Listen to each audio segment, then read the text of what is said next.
எங்கட ஊர்ல ஒரு அக்கா இருக்கிறா, வடிவண்டா வடிவா, அப்படி ஒரு வடிவு.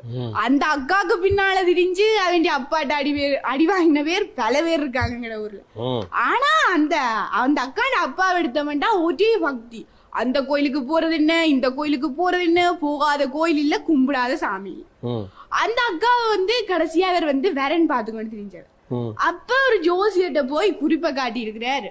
காட்ட ஜோசியர் துறந்தவன சொல்லி இருக்கிறார், தம்பி உன்ற மேலுக்கு செவ்வாய் பாக்குறதண்டா இப்ப பாக்காத கொஞ்ச நாளால பேர் ஆறுதலா பேர், எதுக்கும் அவசரப்படாத, பின்னுக்கு கஷ்டத்துல முடியும்னு சொல்லி அந்த சும்மாவே கோயிலண்டா சொல்ல தேவையில்ல, அப்படி ஒரு நம்பிக்கையில திரிகிறவர்.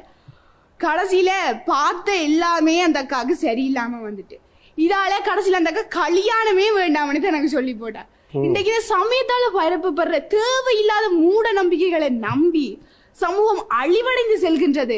இதால சமயம் தொடர்பான நம்பிக்கை குறைவதால எந்த ஒரு பிரச்சனையுமே எங்க சமூகத்துல இல்லை என்றதுதான் நான் கூறவாடு.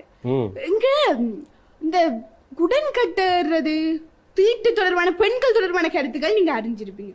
இதெல்லாம் என்ன, இந்த மதம் தான் தேவையில்லாத விஞ்ஞானம் தொடர்பாக இதற்கு 1008 கணக்குகள், அதாவது இதற்கான சயின்டிபிக் டெபினிஷன்ஸ் பல இருக்கு. இதெல்லாம் விட்டு இதெல்லாம் கூடாது, இப்படி வந்தா நீங்க கோயிலுக்கு வரக்கூடாது அப்படி சொல்றது தேவையில்லாத ஒரு நம்பிக்கை. இந்த நம்பிக்கையால சமூகத்துல தேவையில்லாத பிரச்சனை வருது. இது இந்த சமூகத்துக்கு பொருத்தமானதில்லை. இந்த நம்பிக்கைகள் குறைவடைவதால எங்கட சமூகத்துல எந்தவித பிரச்சனையும் ஏற்படுவதில்லை. நடுவரவர்களே, தேவையில்லாம இந்த நம்பிக்கையால நம்பி எங்கட பெண்களும் சமூகத்தினரும் புறக்கணிக்கப்படுகின்றார்களே தவிர இது ஒரு பிரச்சனை என்று எனக்கு தோன்றவில்லை. இன்று ஏஐ தொழில்நுட்பமானது அனைத்திற்கும் மேலாக வளர்ந்து வருகின்றது.